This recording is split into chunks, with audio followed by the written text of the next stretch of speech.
Well, it's what we live for, right? It's what I wanted to do with my life. So, here we go. To me, it's as natural as breathing, making music. I can't imagine my life without music. So, to me, I'm just having fun. Like, I'm still that 17-year-old kid that's just, I love the sound of a fucking power chord. It sends chills down my spine. Dude, there's no feeling, like, I know you know what I'm talking about here. There's no feeling on earth when the band hits that fucking big chord and you go,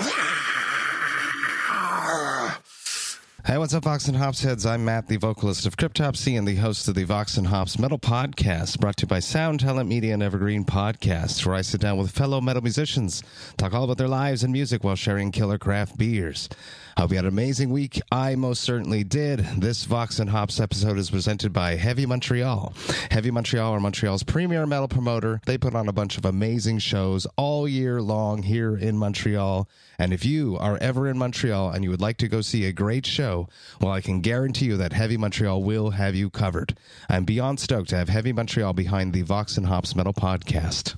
Now, before we jump into today's episode, I'd just like to tell you that I'm on tour, people. That's right. The Necromantium Part 2 tour is happening right now in the United States and Canada. That's right. The Necromantium Part 2 tour is simply incredible. I am out on tour with Carnifex, with my band Cryptopsy, of course, Mental Cruelty, Organectomy, and Heavy Hitter. This tour kicked off on October 4th and is running all the way until November 3rd. So you should most definitely come and see me and hang out with me. You can grab your tickets by going to voxandhops.com/Carnifex. Come and hang out with me. It's just an incredible lineup. You got everything from OG deathcore to new hardcore to orchestrated blackened deathcore to brutal slam, and then you got Cryptopsy, the OG tech death monsters, and plus I'm there, so come and hang out with me, grab your tickets, and come hang out with me on the Necromantium Part 2 tour. This week on the podcast, I'm very stoked to be with Karl Sanders of Nile. Get ready when this is Vox&Hops episode number 474. I warn you, what you are about to hear is very disturbing indeed. What's up, everyone? Today I'm very stoked to be with Karl Sanders of Nile. Karl, we've met a few times. I'm not expecting you to remember. Doesn't matter. I do remember. It was before Brutal Assault. We were in a very, very tiny hotel, probably in the Czech Republic, which would make sense. We were standing outside. We were drinking, probably knowing because we're Cryptopsy. I think you were just coming in and out. It's great to have you on the podcast. I am on vacation, and Natalie Camila, who I love from Napalm Records, hit me up and said you should most definitely have Karl on, and I made an exception for you. So how are you doing, Karl? I'm doing great. Thank you for having me here. And fuck yeah, Natalie is awesome. Oh, hell yeah. In this like new age of like press, you've been doing this for a few more years than I've been doing it, let's put it that way. The amount of press that we have to do for these releases nowadays is incredible. And to have someone like Natalie that's as organized and more than organized, being respectfully capable of vetoing certain requests to cater to the artist that is going to have to sit there for the hour, 30 minutes, whatever you're willing to give them, is a true gift. So Natalie is one of the gems out there. So you're in good hands, Karl. Dude, she's a godsend. I've been traumatized over the years with some of the things that happen in interviews. I can only imagine. So this will not be that. This is Vox&Hops, where I hang out with my metal friends. We talk about their lives and music while sharing a craft beer. Is that something you partake in? Do you drink? Are you going to have a beer? You don't have to if you don't feel like it. Well, I'm, let's see if I can get this in the camera. I'm drinking tequila with orange juice and jalapeno and ice, and this is El Tesoro. Oh, hell yes. Tequila. I'm writing that down, because we'll hit that later. I love to do, well, Cryptopsy in general, we drink heavy in volume, so hard liquor is dangerous for us, so we try to, I stick to the beer, and I have a cool beer that I'm proud to showcase with you on the podcast. This is from Nano Cinco. 2 weeks ago, I dropped 5 beers across the province of Quebec as a part of my Haze Wars competition, where Yakima Chief Hops, which is a hop producer from the Yakima Valley in the western part of the United States, they sponsored this whole project. They hooked up all the breweries with all the hops for free, and then these breweries had to make their best IPA with New Zealand hops, the NZ hops from Yakima Chief Hops. There was Motueka, Riawaka, and I'm forgetting one, Nelson Sauvage, and this is the Nano Cinco version of the Vox&Hops Haze Wars.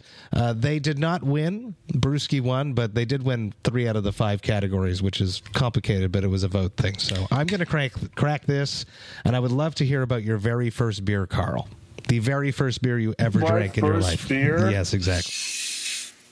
Oh, dude, I was cutting class. Yes. I was in the 9th grade. Wow. And it was Tammy Greer. Yeah, we went and we got a 6-pack of something. Like, it was Miller. It was like easy beer. Yeah, right? Of course. Miller High Life, easy beer. But that was our first time. So, a 6-pack was enough to, wow, get us going. It was a whole thing back then. It was hard to get through one. It was hard to get through one beer back then. I remember being at parties and holding that top of that bottle until they got warm, and then you just were like, I'm going to drink this. I guess it's disgusting at this point, but we did it somehow, and it was effective, right. A 6-pack between 2 people. Well, there you go. Oh, to be young, right? Well, it's right here. We're both still young. Cheers to that. Cheers. Have you ever fallen down the rabbit hole of becoming more of a beer connoisseur? Is that anything that you ever got into? No. I eased up on the beer and started drinking tequila. What was that whole process? Where did that come from? That was, I was 18. Oh, wow. Okay. I think, and playing in a band with some older guys. Right. And they were like, what are you doing?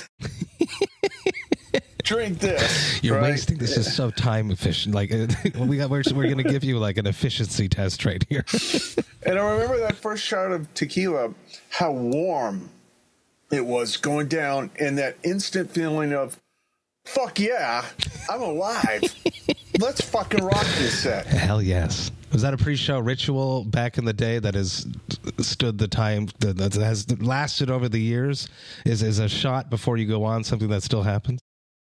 Not so much. We save it for afterwards because it's very complex. Oh yeah, with George Coleus, you got to be on point. So, I know. Yeah.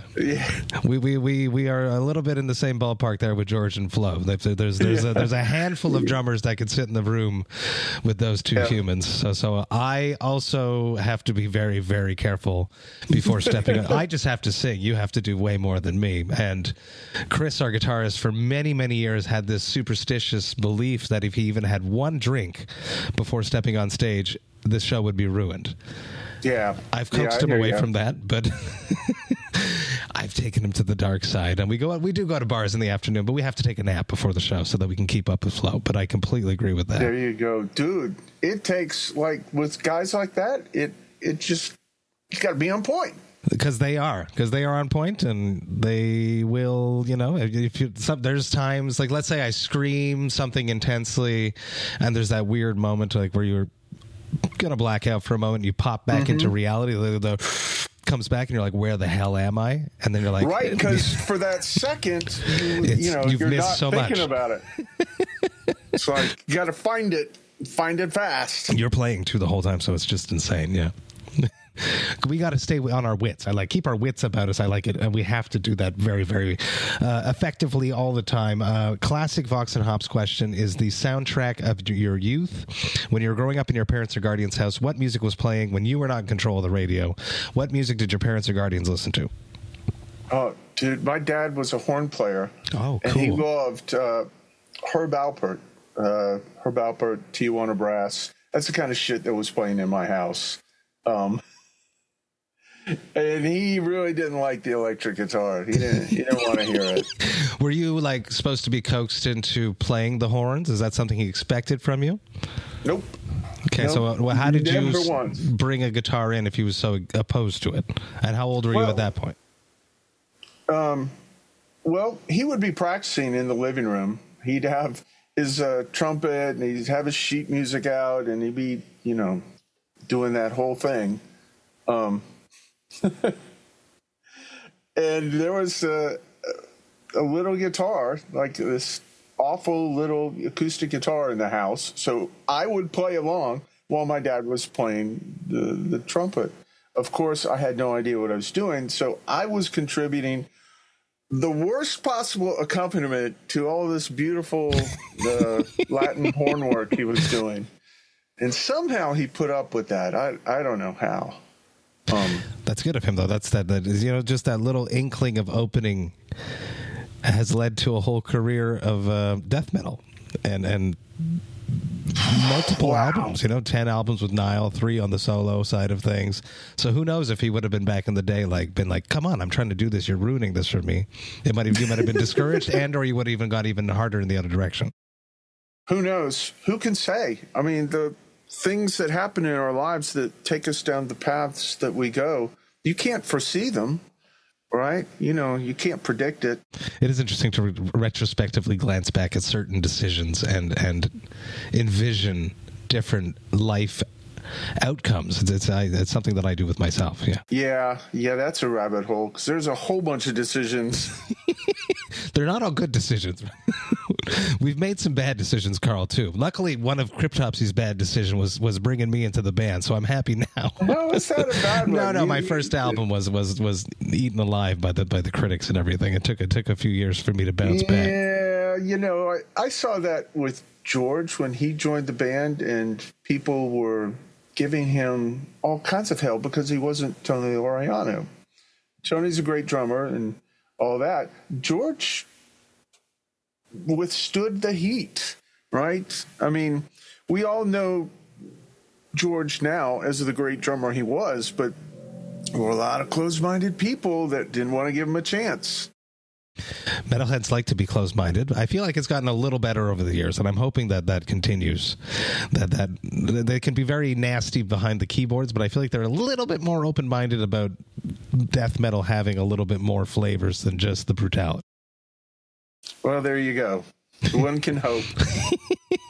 So how did it translate from you accompanying your dad on the horns to you bringing in the electric guitar? And you said that he hated the electric guitar. So what were those discussions, and how did you convince him to let you have one? Well, he wasn't going to let me have one. I had to mow a lot of lawns. Oh, you had to go purchase it yourself. Yeah, that was part of the thing. Which, in retrospect, I mean, it makes you appreciate things when you have to earn them. Completely agree with that. I mean, they gave me a lot of help over the years in the early days, but as a teenager, I had to fucking prove that shit. Yeah, hypothetically, you wouldn't have appreciated it as much if it was just given to you. And I think it's a good lesson to any parents that are listening to make kids work for stuff that they really want. Support them, but also make them work for it a bit, because things cost money, and if it's a special thing and you appreciate it more if you've actually worked towards it, there's a goal at the end of it. And then you had to become good at guitar afterwards, which is a whole other... Yeah, my mom gave me that whole lecture. She was like, don't you think it might help if you took some lessons? Did you take that advice? Did you go do that? Of course I did. Fuck yeah, I did. And they were not wrong. My dad still didn't want to hear it, though. Yeah, if I was playing too loud in the house, yeah, we heard it. He had little patience. Like when it was just the acoustic guitar, so what? Mm-hmm. But when it's cranked to 10, yeah. Oh, man, yeah. It penetrates the entire house and half the neighborhood. Mm-hmm. One of my old bands, I remember there's this conversation of us. We used to jam at the drummer's house. Shout out to Mark. Awesome. And his parents were awesome for letting us do this. But we came in with like a brand new Mesa cab one day, and he was like, holy shit, the dad, like, that's big. But we had like a Marshall stack before, so it wasn't that much bigger, but the Mesa just seemed more imposing for some reason. He was very concerned about what the neighbors would think and everything, but we got away with it. But as soon as 10:31, he would step into that room and be like, it's over. whether we were finished the song or not. 10:31, he was in that room. Mark's dad. Super funny. That's funny how it's all coming back. I'm getting this picture of him that's just like Chris Farley somehow. I don't know. It might have been the way you did the impression. He was a bigger guy, but no. That's funny.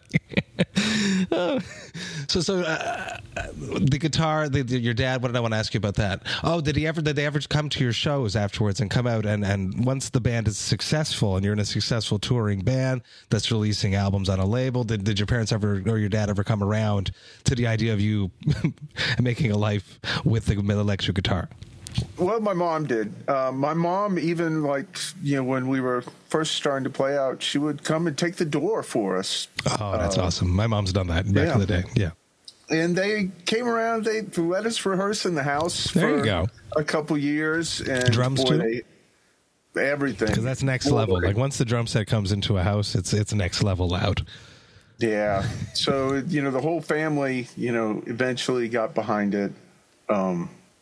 But man, I know my dad was grinding his teeth. It was, and I say this all the time too, is that I think that let your kids practice in the house. First off, you know where they are, which is awesome. They're not up to doing something they shouldn't be doing.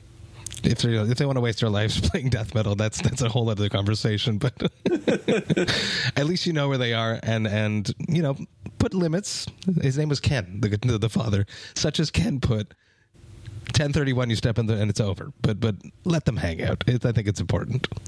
Yeah. You gotta let kids be kids sometimes. Yes, man, and you gotta practice because if you want to be a musician, you want to get better, you have to take the time to practice. You only get out of it what you put into it. No matter what instrument it is, even if you're just playing the fucking tambourine, you only get out of it what you put in it.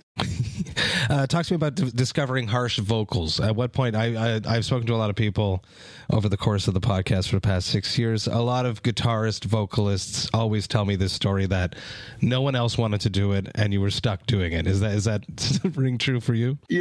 That's so on point. For years, we had a great vocalist. Man, this guy was so talented, like a Ronnie James Dio kind of, thing. And he was legitimately super good, but he had commitment issues and non-showing up for rehearsals and gigs. Super fun to have around. So after about 10 years of that, we finally went, oh man, this is getting us nowhere. So we decided to move on without him. And the bass player at the time, Chief Spires. Oh yeah, Flo did a project with him. Yeah. Mm-hmm. Yeah. He's got a great Phil Anselmo kind of range, for that kind of thing. But I wanted to hear some stuff like Craig Pollard from Incantation. I really liked that kind of thing. I was like, and I looked around the room. You were the only guy there. And Pete, the drummer, wasn't going to do it, and Chief already had a good, thing he was doing. So it was like, well, if I want to hear this, I guess I got to learn to do it. Wow. Yeah. Which falls back into you only get what you put into something. So what steps did you take to get that sound to come out of your voice? And then what steps did it take for you to accept that hypothetically your voice might not sound like that and you had to accept the sound of your voice? It took a while. I remember I had a third shift job at the time, but I was doing software duplication and I was head of the team. So I had my boombox I could bring every night while I was working. And no one else was around? No one else was around. Sick. So I put on, I remember some stuff with Barney Greenway, early Napalm Death kind of thing. And Incantation, early Cannibal Corpse, and Old Morbid Angel. All right. And I just put all that stuff on rotation and I just kept singing along until it started going, oh, okay. If I, put the body posture like this and diaphragm like that and focus here, it makes this particular sound. Okay. Right. but of course it didn't sound just like anybody else. So I guess so, right? Correct. No, I think it's awesome. It's something unique to have that, you know, someone hears 40 seconds or 30 seconds someone singing, you're like, oh, that's him. It's like to have that vocal identity. Yeah. I think it is important to have your own identity because there's so many bands that are so cookie cutter and you can't tell one from the other. So when you get somebody that's just doing what they do, you know, that I think that has value, you know, no matter what that is. There's a whole slew of Lorna Shore type Will Ramos vocalists that are coming out right now. Will's a beast, obviously, but everyone that's trying to do that right now, just find your own way, please. Keep experimenting. Keep having fun. We already have enough of that, right? How many more do we need? How is your vocal health kept up over the years? I'm lucky that I've never had any issues. Has it ever been an issue where you had to re-examine the way you're approaching vocals? No. The challenge for me is just staying healthy on tour, because if you get tour flu, which happens to everyone at least once a tour, right? You know, that's no fun. No, it's horrible. Try and do those because vocals. we don't call in sick. You can't call in sick. We don't. We find a way. And I really feel, you know, for fans, because that might be the only chance they get to see you this year, or, you know, if you're some far off exotic place, once every 5 years, right? So that's their ticket to see the band, and you need to deliver. And man, when you could barely talk, that's no fun. No, it's not fun for us, especially us, because we know it on stage that we could be delivering something better, and it's extremely frustrating because you want, and then that's a very important thing too. Any vocalists that are out there, listen to this, please. At those moments, do not push harder, because you're just going to make it worse. You have to be in complete control all the time. If you blow it out on Wednesday night, that means Thursday, Friday, and Saturday are all going to suck. Correct. When you're doing 40, 41 dates in a row, you learn to make concessions about vocal performances. I've stopped being so judgmental about, you know, other what vocalists. I see, other vocalists, whatever they might do on, you know, any given night in Topeka, Kansas. You know, okay, I understand. Yeah, I understand why it's like that. It's not easy. It's you have to make some decisions about certain screams or certain things. If it's going to be a 30, 40 in a row type sort of situation, it's you got to make decisions. You have a lot of touring coming up, and with you mentioning that you have trouble not getting sick on tour, what is your plan? Because you should have I think you should have a plan. So you're doing Europe with Hideous Divinity. I love them. Oh, and you should definitely hang out with Enrico, because he's an ear, nose, and throat doctor, the vocalist of Hideous Divinity. I've heard that. And he's put the camera down my nose, and it's a super interesting experience. Eye-opening. Wow. Yeah. So much fun. Eye-opening. It's amazing. So you have that one. You're going to Asia, which I've also done. Lots of airplanes, lots of humans on airplanes, lots of hypothetical germs around you. And then you're coming back to the States after that. So what is the plan to keep you healthy? I noticed you said hypothetical germs. Like, are you a germ denier? No, I'm not. I just didn't want to freak you out. No, I'm well aware of how the mechanism of how you get sick on tour. You know, I'm just going to stay low key this time. We got a lot we got to get through, so. It's a year. I was looking at it before this, and I was like, "Oh shit!" You guys stay low key, low key. That's what I try to do too. You play the show, and you go back, and you hang out with yourself and your close, intimate circle of people. Right. Mm-hmm. Right. It's not that we don't want to see people. It's not that we don't want to hang out with people. It's that we're trying to do 60 plus shows, 70 maybe, with everything I saw you got coming up. You got to stay healthy. Yeah. Dude, you got to do it, because the fans that plunk down their dollars, and shows are expensive nowadays, right? So you owe it to them to give a fuck. Like, I love nothing better than hanging out at the bar after the show with fans, man, that's fun. But if you do any more than just a little of that, you open the door for all kinds of craziness. Correct, because nothing good happens after 1 a.m. And I say this a lot. And when we're finished, all the good stuff happens after 1. Yes and no, but because we finished the show, we're packed, the trailer's packed. It's 12:30, and then it's like, let's go out, and then it's 4:00 in the morning all of a sudden. And you for me, it happened on the September tour we did last year. I was at Duff's in New York, and I woke up the next day and I was like, God damn it! I screamed all night in a goddamn bar after playing a show, and my voice feels like crap. Dude, yeah, stay out of them karaoke bars too. Japan, be careful, but that's too funny. Go for it. Go ahead. No, go ahead. I don't want to cut you off. I was going to say, we got 2 nights in Tokyo, right? Because it's a small venue. I love it. So that means that, no travel the next morning. So we get to sleep in. So I'm sure we're going to be dumb enough to go have some fun in Tokyo. You definitely, especially for the new members, if you have some new members that haven't been over there, it's an experience. It's really, really fun. The karaoke, the food they bring you, you got to go through the Shibuya crosswalk, and they take such good care of you over there. Mm-hmm. Love Japan. It's like another world. Yeah. It's so cool and they're so quiet between songs.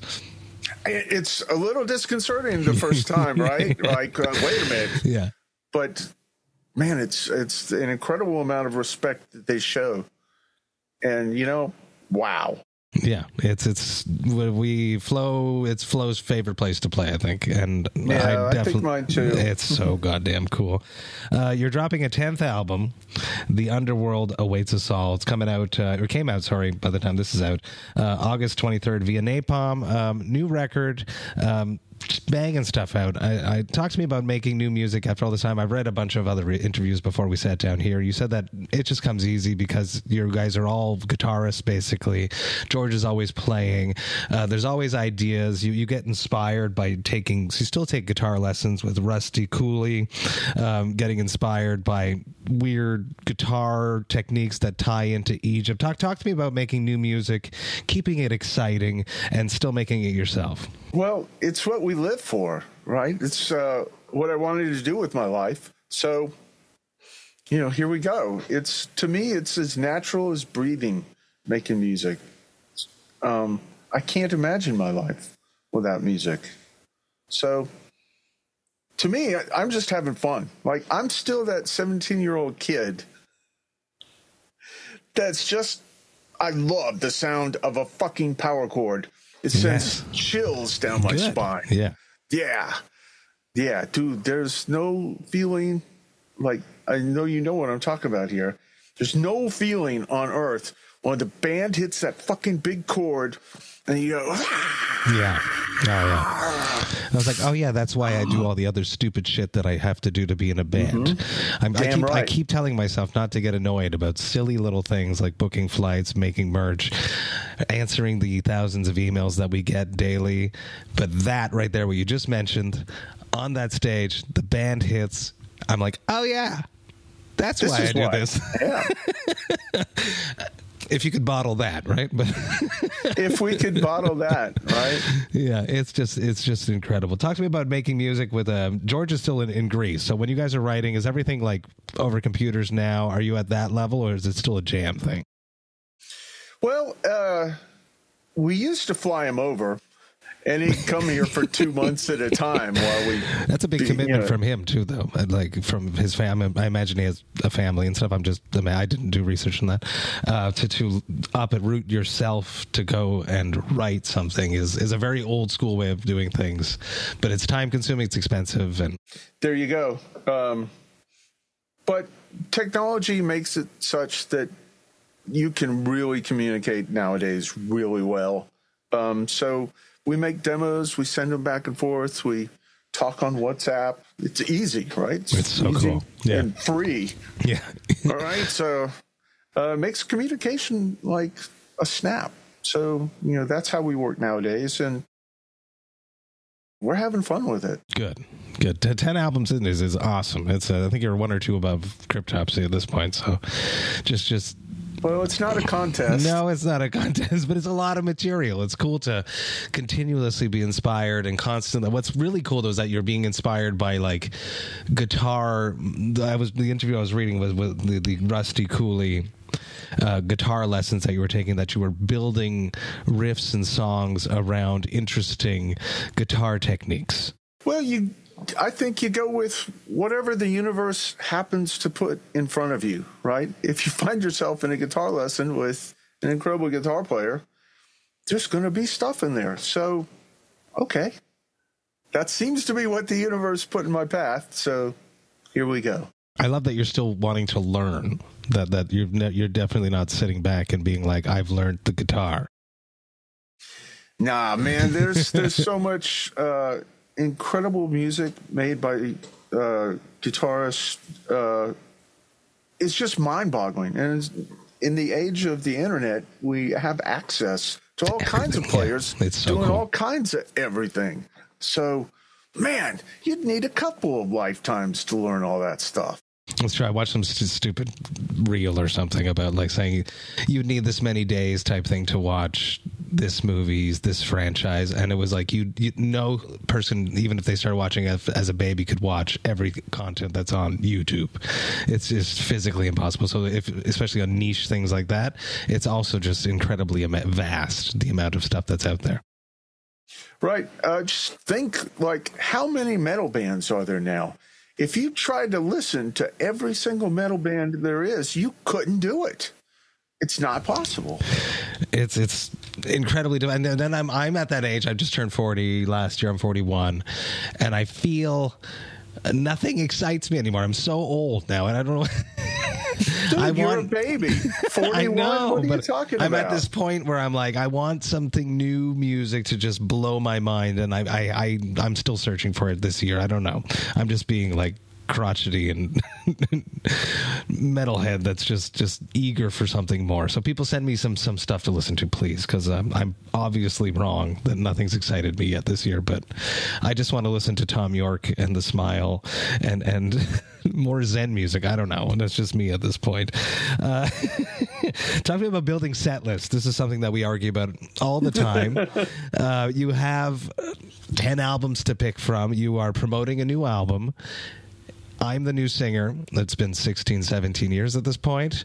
And you're still the new guy. I'm still the new singer, such as Derek from Sepultura. I'm in that same camp. I want to play new material. We still have to play old material. How do you guys go about choosing sets for this next tours coming up? Well, I think you said it pretty well. You got to promote the new record, but you also have to play the songs that people want to hear.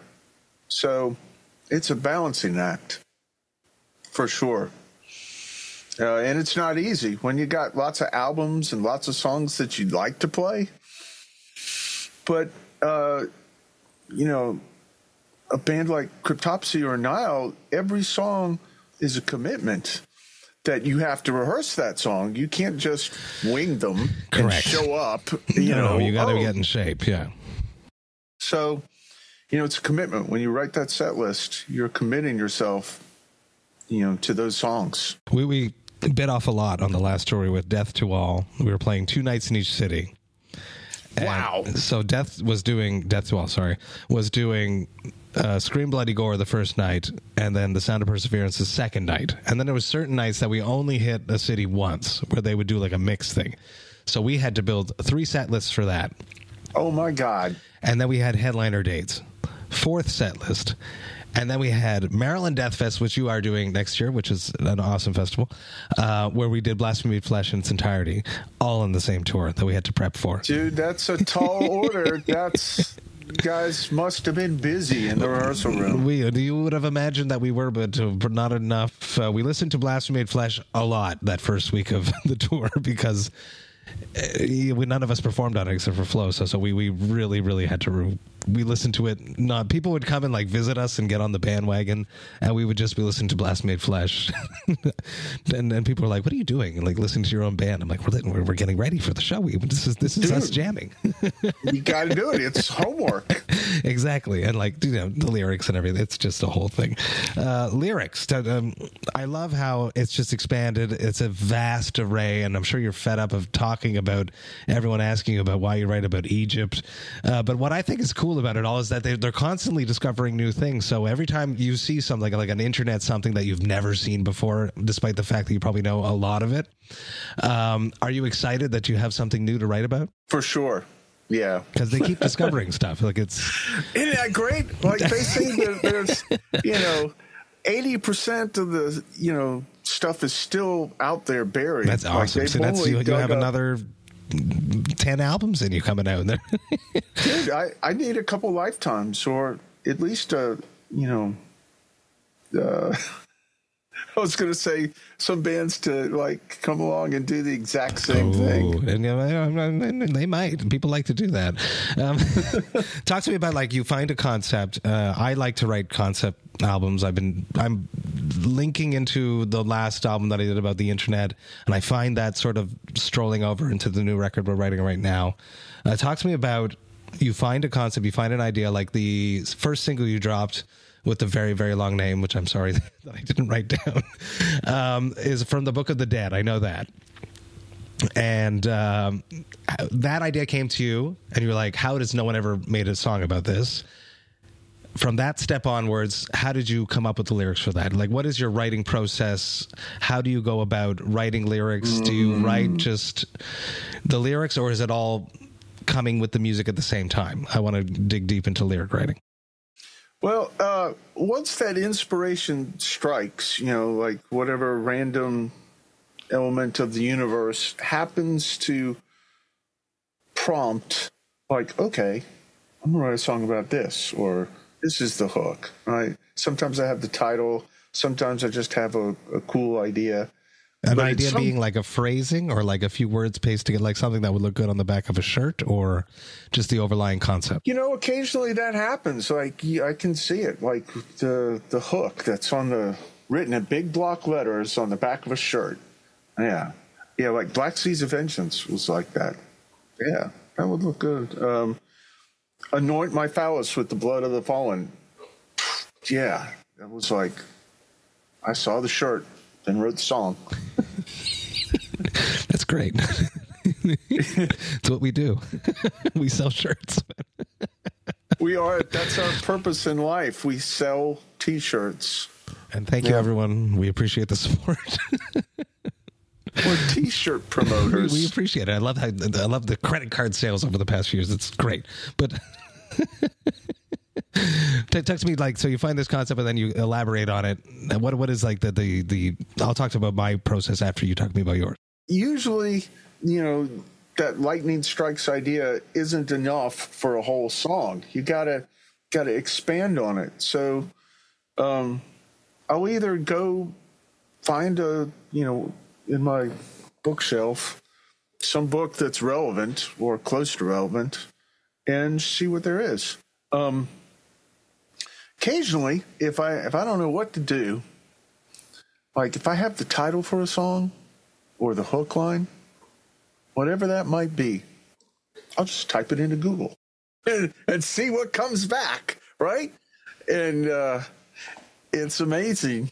The power of the internet is incredibly powerful. It's scarily powerful and super useful and inspiring.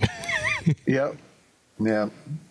And that usually leads to some other place, and whatever's there, it all seems to just make sense. Like it's there already. And I'm not necessarily prying it out of my brain. I'm just going, oh, this would work. This works. Okay, here we go. Do you write on a computer or do you write by hand? No, I do it with hand. Wow. Okay, cool. I got the same old composition notebooks, this big, it's black with white, and I just write on it. And I write the ideas as they come to me or as I see them. Like if I see something cool in the middle of, like maybe I'm watching a documentary on Netflix or on YouTube or, the History Channel or whatever. And it might just be a couple words that sounded cool, right? And I'll just write that down, and that might lead somewhere else. You never know where it might lead. So sometimes you write a bunch of stuff and it goes nowhere. But sometimes it does. What's interesting too, if you have it like physically like that, is that you can come back to it later and it might fit like 3 years. I know Lord Worm used to do that. He always had written lyrics in a book, and he'd be like, what fits here, what fits, and then like, oh, I wrote this years ago, and he would pull stuff out and it would just fit finally, because it's another thing to fit lyrics, especially if you're poetically writing the way that he did. I don't know if you write things where you write and you're like, personally, if I write something, I'm not attached to the lyrical form. Once we start putting it to the music, I will alter stuff to make it work and cut things out, and it doesn't matter for me. You got to. It's like, you're carving and sculpting it out until it all makes sense. Because it's a song. It's not a poetry reading. Right, exactly. It's everything has to fit together. But Wormy used to go and like pick things out, and which is, oh, this one fits that. And he used to do stuff like that, which is super interesting. But it's cool that you still have the book that you bring around. Do you have it with you when you go on tour and stuff, and you just drag it around everywhere? No, I don't write songs on tour. No? It's hard, eh? I don't even listen to music on tour. Me either. Yeah. I want peace and quiet. It's the only thing we want. And of course, you can't have it. Can't have it. Your day is full of noisy stuff. Correct. Noise canceling headphones is a godsend on tour. Dude, yeah. It's a big difference. George turned me onto those. He tunes the whole world out. It's, well, except for our tinnitus, but it's awesome. But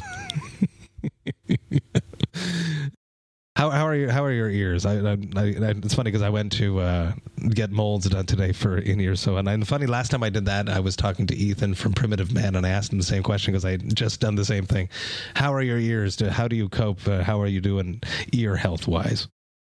Well, probably standing next to George's cymbals exactly. for 20 years has not helped my hearing. But, I'm getting by. I hate wearing in-ears. I can't do it. We've been struggling for the past 6-7 months trying to get the right fits, but yeah. Yeah. But it's not so much about the fit for me. It's about I can't stand that feeling of disconnect. From the crowd. Or from the rest of the guys. Like, I like being there in the here and the now with them, connected, like in a tangible way that as soon as I put the in-ears in, I feel disconnected, and it's disorienting to me. And I hate the sound of my own voice in my in-ears. Like, no, I don't want to fucking hear it. No. Oh, that's interesting. It's an adaptation period. We started about a year ago now, and we did 2-3 tours with it, and then we were on some TV show, a Quebec TV show, where they had to hear the band play. It's a whole thing. It's going to come out next year. And we were horrible because we didn't have the click, and we were horrible. And then so hopefully it won't be too bad on TV. I'm sure we're being more harsh than we actually were, but probably as we tend to be with ourselves, right? But that's the only way to make any progress. You got to be willing to be a little bit ruthless. That's tell the truth. That's the key word of Cryptopsy's motto in the past year, being ruthless. Chris is that guy in my band. I will step off stage, and if I don't tell him immediately the single thing or 2 things that I made a mistake on, hypothetically timing-wise, he will tell me. So I've having toured and played over 100 shows this year with him, I know that I have to go see him and be like, this song, this part, it happened. You're right. And then walk away, and then he doesn't bother me. Well, there you go. That shuts down the post-show finger pointing. And the rest of us were more lax about it. It's like, it's a live music experience. Sometimes there's things, unless it's detrimental to the entire show, life goes on. But Chris is extremely meticulous. Well, with a band like Cryptopsy, you got to be meticulous, or else it would turn into indecipherable chaos, right? Everybody being on point together is what, makes it a cohesive thing that people can recognize and enjoy. So I feel you, man. I read another interview where you said that it takes a lot of effort to put all this extremity stuff that we'd produce and then to make it listenable. Yep. Yeah, I think so. It's very easy to become unlistenable if you're careless. Or to become just something that is basically musical masturbation. Yeah, people aren't paying money to see us jerk off. That's not why they're there. They came because they like those songs. So you should play them those songs that they want to hear in a way that they can recognize and enjoy. Like I noticed, early on, like the fans know all the words to the songs, right? So you better get them right. Yeah. Because they're standing right, this far from you. So you got to give them the real thing. And I feel like they deserve it. Mm-hmm. Talk to me about Black Seeds of Vengeance. You mentioned it before, and I wanted to bring it up because you tend to, and correct me if I'm wrong, maybe I'm wrong, and it was just on the boat because we played on the boat together. You invite people up to do the whole ending. Is that something you always do? Or anybody? It's, no, like friends. Friends, But that's what I mean. But talk to me about having that relationship with other musicians and then sharing that moment with the crowd, with your musician friends, close friends. I think it's a cool thing that other bands do, but I know that you guys always do it with that. Well, I think there is a communal aspect to what we do. I mean, the band, the fans, we're all kind of coming together, with this music that we all love. So I like that part. And I like sharing that moment with, my friends. Because metal isn't meant to be a solo act, right? It's not one dude up there. I mean, there are one-man bands with drum machines, but I think it's a thing that's meant to be shared. It's an experience that we have together. It's not a masturbatory act. It's a thing we do together.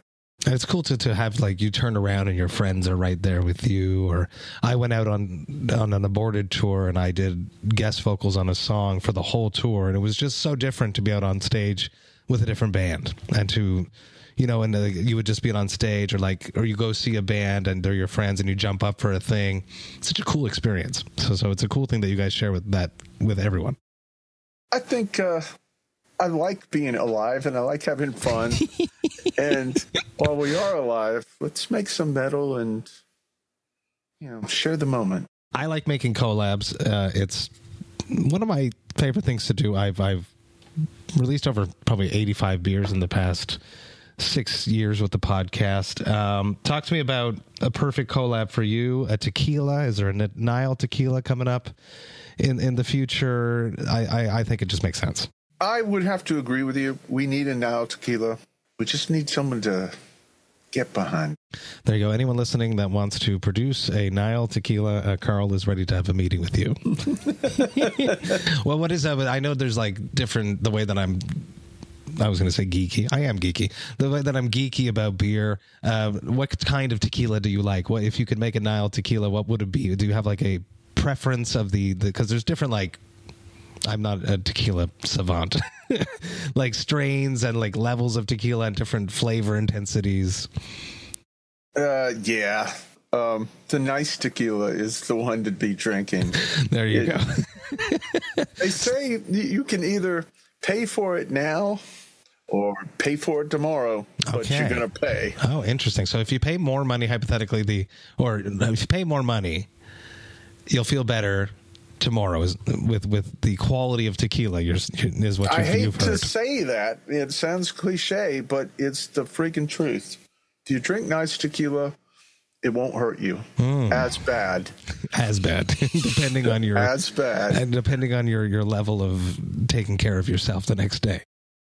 Yeah. So, future Karl, do you think about future Karl?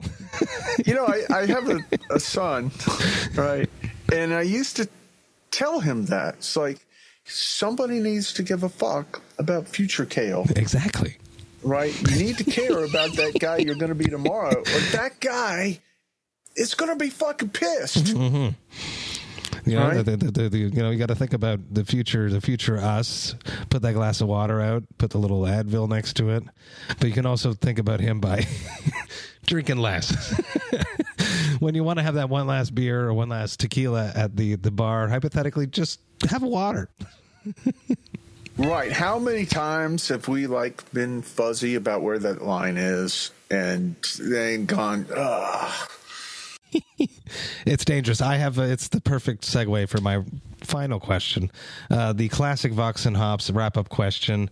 It probably doesn't happen to you very often because you're so busy just writing plethora amounts of music for Nile or your solo projects. Answering emails because that's what we do before we hear that power chord that just makes us feel good. But every once in a while, it happens to all of us. What is your hangover cure? Bacon and eggs. I don't know if you guys have Waffle House. We do not up in Montreal, no. But I know exactly what it is, yeah. Dude, that is the best. Waffle House. Yeah. Hell yes. Karl, thank you so much for taking the time, hanging out with me, talking about life, talking about music, talking about tequila, talking a little bit about beer, talking about the brand new Nile record, The Underworld Awaits Us All, that dropped August 21st via Napalm Records. This has been a pleasure. I hope that we get to hang out a lot more soon. Dude, thank you, Matt. Cheers. Hey, thank you all so much for listening right to you, and I love and appreciate that. Man, this was an awesome conversation. I'm very, very stoked to have connected with Karl. I am a huge fan of everything that he's built with Nile. We just had a great conversation. And for myself personally, it felt like a turning around point for Vox and Hops to sit down, have a conversation with someone I've never really sort of had a conversation with, and just kick it off as well as we did is a reassuring thing after over 450 episodes. It made me feel real good. I'm very stoked for the future of Nile and Cryptopsy. Wink, wink. I think that would be super, super cool. Massive cheers to Karl. Can't wait to hang out again soon. The Vox and Hops Metal Podcast is brought to you by Sound Talent Media and Evergreen Podcasts. I hope that you have a killer rest of the week. I will be back next week with another episode. But until then, remember to enjoy life, metal, and craft beer. Cheers, Vox and Hops heads.